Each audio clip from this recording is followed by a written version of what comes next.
Ernst Kaltenbrunner est né le 4 octobre 1903 à Ried im Innkreis, dans le nord de l'Autriche, à une époque où la carte indiquait encore l'Empire austro-hongrois.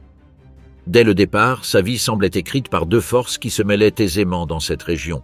Le prestige d'une famille d'avocats et un nationalisme pangermaniste qui, dans l'Autriche de l'entre-deux-guerres, se vivait à la fois comme identité et comme ressentiment. Plus tard, cet univers allait le pousser vers une voie où la loi n'était pas une limite, mais un outil. Dans sa jeunesse, Kaltenbrunner reçut une formation semblable à celle de nombreux hommes de son milieu. Un enseignement secondaire exigeant, des cercles étudiants marqués par la politique, une atmosphère où l'antimarxisme, l'anticléricalisme et l'obsession de l'union avec l'Allemagne étaient débattus comme des évidences. À Graz, il étudia le droit à l'université et obtint son diplôme dans la seconde moitié des années 20. Cette étape ne fut pas seulement académique, elle constitua le laboratoire social où se forma le type de juriste qui ne voulait pas défendre un ordre existant mais en préparer un nouveau.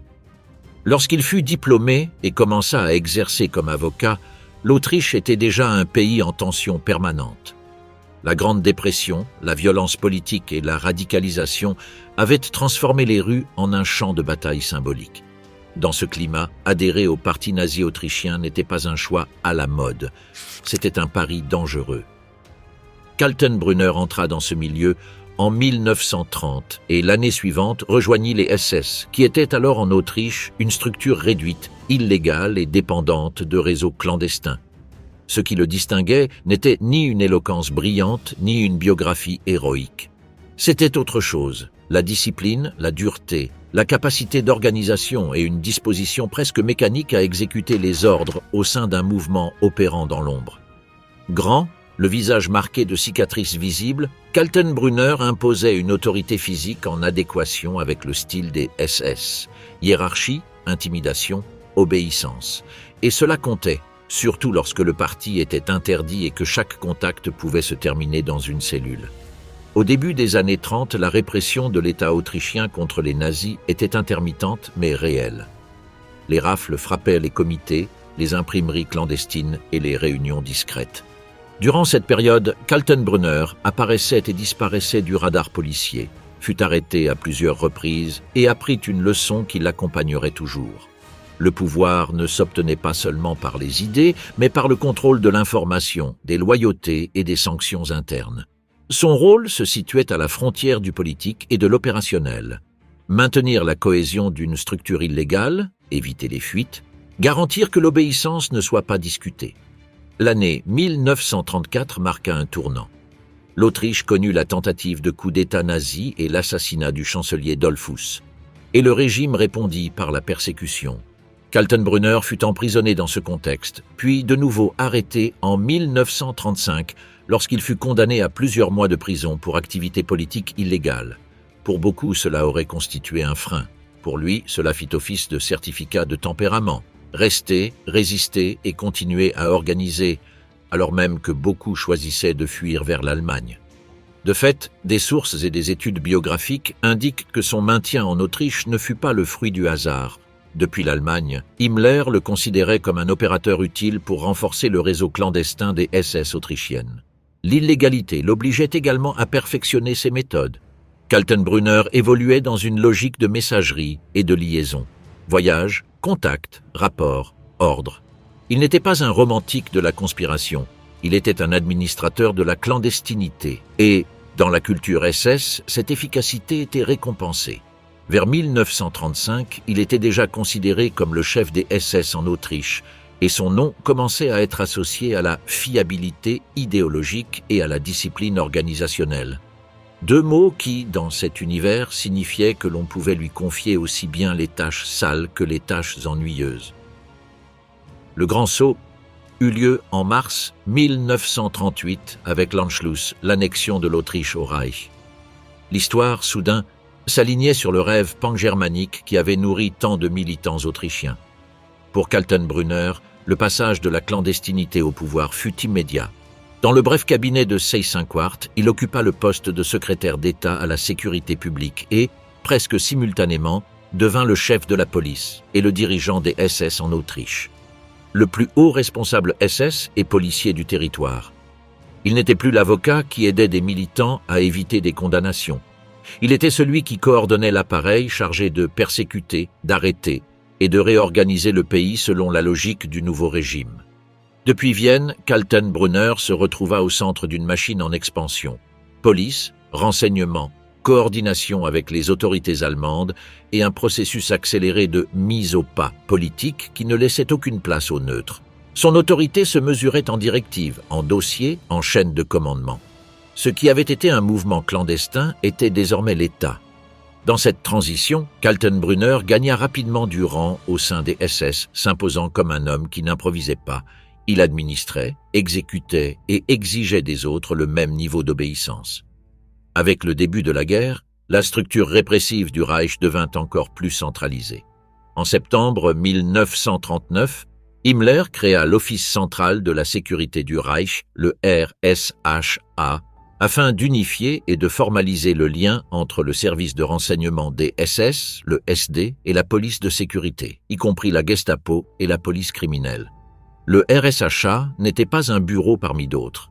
Il constituait le système nerveux de la terreur d'État, chargé du renseignement, de la persécution, de la contre-insurrection et de la coordination des politiques répressives à l'échelle continentale. Durant les premières années de la guerre, Kaltenbrunner continua d'accumuler du pouvoir depuis l'Autriche, avec un profil qui, vu d'en haut, apparaissait utile. Il ne rivalisait pas pour le prestige personnel, mais pour l'efficacité. Ce type d'ascension est rarement spectaculaire, mais c'est la plus dangereuse. Car dans un régime de contrôle total, ceux qui montent par la gestion sont ceux qui assurent la continuité du système lorsque les figures charismatiques disparaissent. Puis, en 1942, une plaie s'ouvrit au sommet de l'appareil de sécurité. Reinhard Heydrich, chef du RSHA, fut attaqué à Prague et mourut peu après de ses blessures, laissant un vide immense dans l'architecture de Himmler. Pendant des mois, la succession ne put être réglée et Himmler assuma les fonctions à titre intérimaire, comme si le poste était trop sensible pour être attribué rapidement, nécessitant quelqu'un qui garantisse non seulement la compétence, mais une obéissance totale. Dans ce contexte, la figure de Kaltenbrunner s'imposait avec précision. Autrichien, éprouvé dans la clandestinité, récompensé au pouvoir, endurci par la répression interne et formé à la logique de commandement SS. Ce n'était pas le genre d'homme à discuter des stratégies morales ou politiques. C'était le genre d'homme qui transformait un ordre en procédure. Fin janvier 1943, Kaltenbrunner fut appelé à Berlin. Là, le saut final se concrétisa. Le 30 janvier, il fut nommé chef du RSHA, le centre du système de renseignement et de sécurité du Troisième Reich, héritant du poste occupé par Heydrich et se mettant à administrer, depuis son bureau et par ses ordres, une machine conçue pour surveiller, écraser et exterminer. Son travail en tant que chef du RSHA. Lorsque Ernst Kaltenbrunner arriva à Berlin pour prendre la direction du RSHA le 30 janvier 1943, il n'entra pas dans un bureau ordinaire. Il pénétra au cœur du système nerveux du régime, un appareil conçu pour voir, écouter, enregistrer et punir. Le poste était marqué par deux ombres immenses. D'un côté, Reinhard Heydrich, l'architecte qui avait façonné cette machine avec une précision bureaucratique et une violence organisée. De l'autre, Heinrich Himmler, le propriétaire politique de l'Empire SS, qui avait maintenu le contrôle durant la transition après la mort de Heydrich et restait le supérieur formel du nouveau chef. Kaltenbrunner ne vint pas pour inventer une nouvelle structure, mais pour maintenir une machine bien huilée au pire moment possible. En 1943, l'Allemagne n'était plus en expansion. Elle commençait à reculer. La guerre aérienne frappait les villes, le front de l'Est devenait une hémorragie constante et le régime craignait ce qui obsédait le plus Hitler. L'effondrement intérieur, la rupture de l'arrière, le sabotage, la rumeur et la déloyauté. Dans ce contexte, le nouveau chef du RSHA devait être moins un stratège qu'un administrateur de la peur, chargé de faire fonctionner un système de contrôle alors même que l'État commençait à se fissurer. Au sein du RSHA, Kaltenbrunner hérita d'une réalité inconfortable. Les hommes clés étaient déjà en place et n'avaient pas besoin d'être présentés. Heinrich Müller contrôlait l'Amt IV, la Gestapo, le cœur opérationnel de la police secrète, avec une expérience des réseaux et des méthodes développées avant même la guerre. Walter Schellenberg dirigeait l'Amt VI, le renseignement extérieur du SD, un espace où se mêlaient information, contacts, propagande et opérations d'influence. Le véritable pouvoir du RSHA se jouait en grande partie dans la coexistence ou l'affrontement entre ses chefs de bureau et le nouveau directeur venu de l'extérieur, de la cime berlinoise. C'est pourquoi le travail quotidien de Kaltenbrunner ne consistait pas seulement à signer des documents. Il s'agissait d'imposer une hiérarchie dans un organisme où beaucoup se sentaient intouchables. Son avantage était double. D'abord, il bénéficiait de la confiance de Himmler. Il n'était pas un rival charismatique, ne disposait pas de faction propre à Berlin et son parcours le présentait comme un exécutant obéissant. Ensuite, sa présence physique et son tempérament contribuaient à un style de commandement intimidant qui, dans l'univers SS, fonctionnait comme un capital politique. Avec le temps, la correspondance interne et les témoignages ultérieurs montrèrent que Himmler lui déléguait de plus en plus d'affaires de sécurité intérieure, se déchargeant de tâches tandis que son attention se partageait entre les fronts militaires, les inspections et les manœuvres politiques. Les documents du RSHA reflètent cette routine de contrôle, directives sur les interrogatoires, communication de politique répressive, lignes directrices sur les représailles, autorisations et ordres diffusés sous forme de procédures. À Nuremberg, Kaltenbrunner tenta de réduire tout cela à une apparence administrative. Il soutint qu'il était juriste, que son rôle était théorique et que de nombreuses signatures étaient des cachets apposés par des subordonnés ou même des falsifications. Cette défense se heurtait à l'évidence de sa position.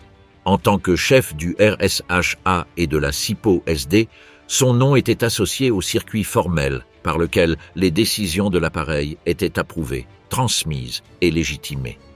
Avec Müller, la relation était particulièrement délicate. Certains historiens débattent du degré réel de pouvoir qu'exerçait Kaltenbrunner sur un chef de la Gestapo qui connaissait chaque rouage du système et disposait d'une autonomie accumulée depuis l'époque de Heydrich. Au début, c'était Müller qui savait où se trouvèrent les archives, quelles équipes opéraient dans quelles villes et quels bureaux entretenaient des loyautés croisées. Mais à mesure que la guerre avançait, l'équilibre pouvait évoluer pour une raison simple. Himmler avait besoin de quelqu'un pour soutenir la répression quotidienne pendant qu'il se déplaçait de crise en crise. Et si Himmler faisait davantage confiance à Kaltenbrunner, Müller pouvait rester indispensable sans être pour autant l'unique pivot. Le chef du RSHA présidait les réunions, fixait les priorités, intervenait lorsqu'un dossier devenait politique et exigeait des résultats. Parallèlement, le renseignement extérieur de Schellenberg gagnait en importance pour des raisons désespérées. Lorsque le Reich cherchait des issues, explorait des contacts indirects, sondait les fractures du bloc ennemi ou tentait de gagner du temps, l'Amt VI servait de canal pour ses démarches et opérations d'influence. Schellenberg, habile à construire un récit, se présentera plus tard comme relativement indépendant. Pourtant, la structure formelle restait claire. Le chef du RSHA détenait l'autorité de supervision et d'approbation et, en pratique, examinait les initiatives majeures, surtout lorsqu'elles comportaient des risques politiques. La relation entre les deux hommes devint un duel froid. Dépendance fonctionnelle, méfiance personnelle et rivalité pour l'accès à Himmler, et surtout pour la marge de manœuvre à la fin de la guerre. Au fil des mois, Kaltenbrunner ne se contenta plus d'administrer des bureaux, il accumula une influence réelle. C'est là qu'apparaît la phrase qui le définit comme une menace, y compris pour ses propres supérieurs. Dans un rapport de renseignement fondé sur des témoignages de l'époque, il est mentionné que lorsqu'en avril 1945, on demanda à Himmler de recevoir des délégués suédois liés au Congrès juif mondial, Himmler aurait dit à Schellenberg « Comment puis-je faire cela avec Kaltenbrunner à proximité ? Je serais alors entièrement à sa merci. » Cette phrase n'était pas un éloge, mais l'aveu d'une crainte politique. Schellenberg, de son côté, décrivit Kaltenbrunner comme l'un de ses ennemis les plus actifs et les plus dangereux. Le tournant interne survint en 1944, avec l'attentat du 20 juillet contre Hitler. L'échec du complot ne déclencha pas seulement une répression massive. Il redéfinit qui contrôlait la vérité au sein du régime. Kaltenbrunner fut convoqué au quartier général de Hitler et associé à l'enquête visant à identifier les responsables, les réseaux et les contacts. Durant ces jours, le RSHA se transforma en organe de chasse à l'intérieur même de l'État, et son chef acquit quelque chose de rare, un accès direct au Führer dans un moment de paranoïa absolue. Cet accès modifiait même la chaîne habituelle passant par Himmler. Dans la phase finale de la guerre, Kaltenbrunner pouvait informer directement Hitler des avancées, arrestations, aveux et lectures de l'ennemi intérieur. Il n'était pas seulement un bureaucrate, il était un filtre. Et dans un système totalitaire qui s'effondre, le filtre peut être plus puissant que le ministre. Les heures passées avec Hitler signifiaient proximité, et la proximité signifiait influence sur des décisions désespérées, des purges, des priorités et des messages. Malgré tout, ce contrôle avait ses limites. À mesure que le Reich se désintégrait, la portée du RSHA commençait à se fragmenter pour des raisons matérielles. Communication rompue, villes isolées, autorités locales agissant de leur propre initiative, bureaux fonctionnant selon une logique de survie plutôt que d'obéissance parfaite. L'appareil restait redoutable, mais n'était plus omniprésent. Même au centre, la pression des bombardements, le manque de personnel, l'évacuation des archives et l'angoisse de la fin inévitable transformaient la discipline en nervosité. Dans ce contexte, Kaltenbrunner se retrouva pris dans la contradiction ultime de sa fonction. Diriger la machine de sécurité d'un État qui s'éteignait tout en cherchant lui-même une issue personnelle. Son pouvoir à Berlin augmentait en termes de décision et d'accès. Mais le sol sous ses pieds s'effondrait semaine après semaine et le chef du RSHA commençait à se préparer à une autre lutte, non plus pour le contrôle, mais pour la survie. Les derniers jours dans les Alpes. En janvier 1945, Ernst Kaltenbrunner était toujours assis à la tête du RSHA, comme si l'effondrement du Reich n'était qu'un problème administratif. Le front de l'Est s'écroulait, l'Ouest n'était plus un mur mais une porte brisée, et Berlin fonctionnait avec des ministères hébétés par les bombardements, les évacuations et des messages qui arrivaient en retard ou n'arrivaient pas du tout. Malgré cela, le chef du RSHA continua d'émettre des directives. Sécurité intérieure, interrogatoire, transfert, ordre de surveillance, instructions pour déplacer archives et personnel. L'appareil qu'il dirigeait perdait de son emprise, mais ne cessait pas d'essayer de fonctionner comme s'il pouvait encore contrôler le pays à coups de dossiers et d'appels urgents. Pour les Alliés, Kaltenbrunner restait une cible majeure. Il n'était pas un dignitaire décoratif. Il était l'homme qui avait dirigé l'organisme unifiant police secrète et renseignement, et sa capture valait plus que celle de nombreux généraux de campagne. En 1945, alors que circulaient des rumeurs de dernière résistance et d'organisation clandestine, le RSHA était perçu comme une source de plans, de réseaux et de communications susceptibles de prolonger le chaos. Dans cette logique, le retrouver devint un objectif prioritaire. Avec l'avance soviétique vers Berlin, Kaltenbrunner partagea son temps. Il ne restait plus fixé au centre du pouvoir. Il se déplaçait entre la capitale et le sud de l'Allemagne, puis de plus en plus vers l'Autriche. Il n'était pas le seul. Durant ces mois, de nombreuses figures du régime cherchaient la même issue géographique. Montagnes, routes étroites, villages où le contrôle pouvait encore se confondre avec la loyauté. L'idée qui flottait était celle du réduit alpin, le supposé bastion où les nazis résisteraient en fanatiques et d'où ils descendraient même saboter l'occupation alliée par des tactiques de loup-garou. La CIA reconstruira plus tard que, début mai 1945, cette possibilité n'était pas considérée comme un mythe par le renseignement militaire. On croyait que des dirigeants et des troupes SS pouvaient se concentrer dans une zone alpine à l'est et au sud de Salzbourg, avec dépôts, bunkers et mouvements de cadres vers l'intérieur de ce massif. Cette croyance poussa des unités entières à ratisser des zones d'Autriche. Un récit clé de ces journées apparaît dans un rapport historique de la CIA approuvé pour déclassification, daté du 22 septembre 1993. Les derniers jours d'Ernst Kaltenbrunner. Le document détaille l'opération du point de vue des chasseurs, des équipes du Counter-Intelligence Corps intégrées aux forces américaines en Autriche, et décrit comment, en suivant les pistes d'autres dignitaires en fuite, le nom de Kaltenbrunner commença à apparaître comme un gros gibier, glissant entre villages et routes de montagne.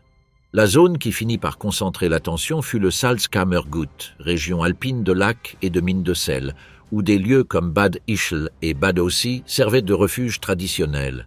À Altaussee, le décor était trompeur, un paysage magnifique, une atmosphère de villégiature, mais un tissu humain composé d'anciens dignitaires, de techniciens, de bureaucrates en fuite et de relations personnelles qui protégeaient encore l'ancien chef de la sécurité du Reich. Le rapport de la CIA précise qu'un réseau d'informateurs fut mis en place avec le mouvement de résistance local et souligne le rôle de Johann Brandauer, assistant du bourgmestre, comme collaborateur central de la recherche. La traque devint plus concrète lorsque des informations précises apparurent. Par exemple, que Kaltenbrunner s'était trouvé à Strobl le 3 mai, présidant une réunion avec d'autres hauts fonctionnaires et des chefs du renseignement liés au RSHA, tels que Wilhelm Vanek et Wilhelm Oettel, ainsi qu'avec des figures associées aux opérations spéciales comme Otto Skorzeny. Dans le même rapport, cette donnée devint un point de jonction. S'il y avait réunion, il y avait structure. S'il y avait structure, il y avait communication. Et de fait, la CIA rapporte qu'une station émettrice fut détectée à la Kerry Villa, exploitée par des hommes du RSHA, et que son démantèlement coupa, sans qu'on le sache alors, ce qui avait été un centre de communication du supposé réduit et un canal de liaison de Kaltenbrunner avec l'extérieur. Pendant ce temps, Kaltenbrunner s'était déjà caché. En avril, il achevait de s'installer dans la région d'Altaussee, un lieu isolé et suffisamment protégé pour lui permettre de circuler entre maisons, hôpitaux et chalets avec l'aide de fidèles. Le même document de la CIA décrit le microcosme social qui entourait sa fuite, des médecins de la SS, des officiers, des connaissances, et surtout 2 femmes devenues importantes pour une raison inattendue. D'un côté, la comtesse Gisela von Westarp, identifiée comme sa maîtresse. De l'autre, Iris Scheidler, épouse d'Arthur Scheidler, l'adjoint qui l'accompagnait. Ces liens personnels, qui en temps de pouvoir formaient un cercle de privilèges, devinrent dans la fuite une vulnérabilité.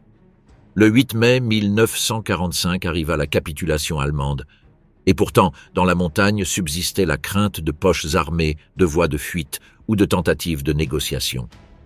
Le rapport de la CIA indique que même à ce stade, Kaltenbrunner tentait de maintenir l'idée qu'il pouvait encore offrir quelque chose. Des réseaux clandestins, un appareil de renseignement réorganisé comme structure de repli ou des contacts utiles comme monnaie d'échange face à l'Occident. Ces pages évoquent la reconstitution de réunions, de propositions et la notion d'un projet visant à se positionner comme conseiller dans une éventuelle Autriche indépendante soutenue par les Anglo-Américains.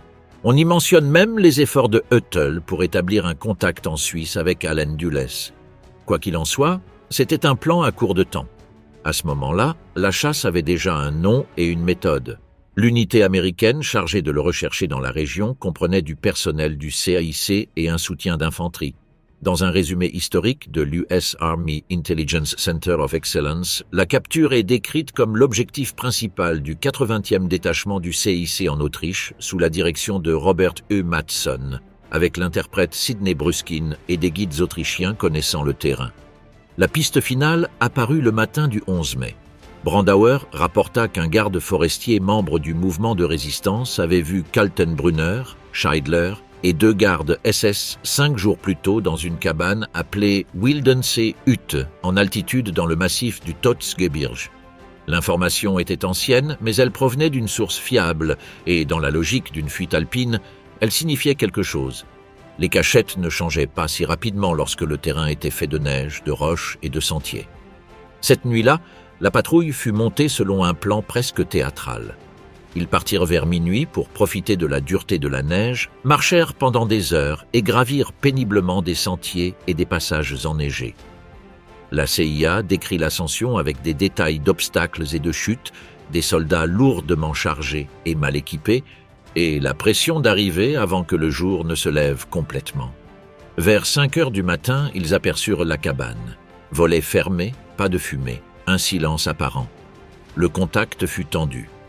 Ils frappèrent à la porte sans réponse. Puis un volet s'ouvrit et un homme apparut, qui n'était pas Kaltenbrunner. On lui remit une note écrite par Gisela von Westarp, l'exhortant à se rendre aux Américains pour éviter de tomber aux mains des Soviétiques. L'homme nia qu'il y ait quelqu'un d'autre, mais en voyant les guides monter avec des fusils et le mouvement des troupes, il se retrancha. La cabane fut entièrement encerclée. Après quelques minutes d'appel et de menaces de défoncer la porte, 4 hommes sortirent les mains en l'air. À l'intérieur, on trouva des armes et des munitions, ainsi que des éléments révélant l'identité et le rang des occupants, une photo de famille, des documents, des cartes et des plaques métalliques. Lors du premier interrogatoire, Kaltenbrunner tenta de maintenir une façade. Il portait de faux papiers au nom d'un médecin démobilisé et une trousse médicale pour renforcer l'histoire, et refusa d'admettre qui il était, malgré le fait que, comme le notait le rapport lui-même, il n'y avait aucun moyen de le confondre. Quoi qu'il en soit, une fois descendus au village, toute tentative de tromperie prit fin.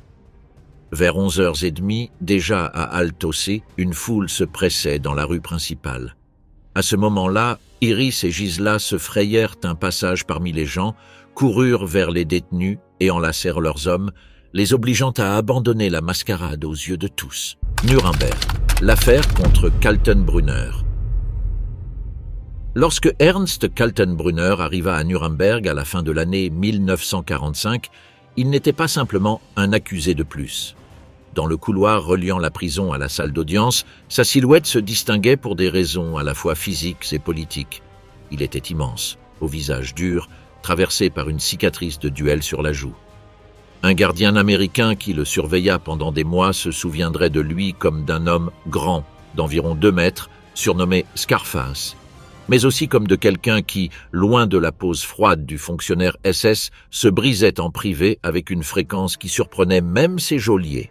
Le véritable poids de sa présence ne tenait toutefois pas à sa stature, mais à sa fonction. Kaltenbrunner avait dirigé le RSHA, ce qui faisait de lui le SS le plus haut gradé, assis sur le banc des accusés, l'homme qui, dans les dernières années de la guerre, avait signé et transmis des ordres depuis le sommet de la police secrète. Le musée américain de l'Holocauste le décrit lui-même comme une figure clé de la « solution finale » durant les dernières années du conflit. À Nuremberg, cette description n'était pas un contexte historique, mais le cœur même de l'accusation.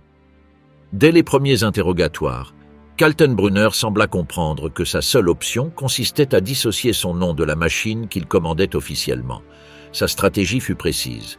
Nier toute responsabilité opérationnelle, se présenter comme un administrateur distant et rejeter le poids réel de la culpabilité dans 2 directions opposées. Vers le haut, en suggérant que tout venait de Himmler, de Hitler, du système qui le dépassait. Vers le bas, en pointant ses subordonnés, surtout ceux qui contrôlaient le fonctionnement quotidien de la terreur, la Gestapo, les services de renseignement, les chefs régionaux. Sa version était qu'il ne exécutait rien, que le RSHA était un monstre déjà constitué lorsqu'il en prit la tête et que sa présence au commandement ne signifiait pas une maîtrise effective. Le problème fut que le dossier monté contre lui reposait sur le type de preuves que Nuremberg avait décidé de privilégier. Documents, signatures, cachets, directives et déclarations sous serment de figures issues de l'appareil lui-même. Le compte-rendu du procès contient des éléments indiquant son influence directe. Par exemple, une déclaration sous serment de Walter Schellenberg, chef du renseignement extérieur du RSHA, décrivant des ordres et des commentaires attribués à Kaltenbrunner en 1944. Ce document évoquait aussi bien l'idée de fusiller des prisonnières malades que des lignes directrices visant à ne pas poursuivre des actes de vengeance contre des aviateurs alliés capturés, ainsi que des références à sa visite à Mauthausen et des observations sur l'étendue de son autorité. De telles pièces détruisaient la défense la plus souvent répétée par Kaltenbrunner. Je ne savais pas. Je ne contrôlais pas. Je signais sans lire. Et même lorsqu'il tenta de réduire la signature à un acte automatique, le tribunal le confronta au sens élémentaire de la hiérarchie. Si le RSHA constituait le centre nerveux de la Gestapo, de la Kripo et du SD, et qu'il en était le chef, alors sa responsabilité ne pouvait être réduite à un rôle purement décoratif. Le verdict du tribunal militaire international fut sans équivoque. Il fut reconnu coupable de crimes de guerre et de crimes contre l'humanité. Il y eut également un détail qui rendit son cas particulièrement embarrassant dans l'ensemble des accusés. Kaltenbrunner n'était pas seulement un bureaucrate de bureau. Au cours du procès apparurent des indices de visite, de conversation et de décision dans lesquels sa présence physique avait de l'importance. Une partie du débat porta sur l'étendue du pouvoir réel qu'il exerçait sur des hommes comme Heinrich Müller, mais le tribunal n'eut pas besoin de trancher chaque conflit interne pour établir sa responsabilité. Il suffisait de démontrer que, sous sa direction, le RSHA continua à coordonner persécutions, déportations, assassinats et mesures de sécurité, qui constituaient en réalité des politiques d'extermination et de répression massive. Même son état de santé, qu'il écarta des audiences durant les premières phases du procès, ne modifia pas le cours de la procédure. Des rapports médicaux firent état d'épisodes graves nécessitant convalescence et examen, mais lorsqu'il reparut devant le tribunal, sa ligne de défense demeura inchangée, insister sur le caractère automatique de sa signature, sur le fait que les décrets circulaient sans qu'il les lise réellement et sur la responsabilité d'autres acteurs. Cette insistance se retourna toutefois contre lui. Elle ne le présentait pas comme innocent, mais comme le type de chef qui accepte un pouvoir immense sans assumer les conséquences de ce pouvoir. Les 30 septembre et 1er octobre 1946, le tribunal lut les sentences. Kaltenbrunner fut condamné à mort. La liste publiée par le mémorial de Nuremberg lui-même le place parmi les condamnés à la pendaison et confirme l'exécution dans la nuit du 15 au 16 octobre 1946 dans le gymnase de la prison. Après les exécutions, il n'y eut pas de tombe. Les corps furent transportés à Munich et incinérés au crématorium de Lostfriedhof. Les cendres furent dispersées dans un affluent de la rivière Isar, afin d'empêcher que le moindre reste ne devienne un symbole ou un lieu de pèlerinage.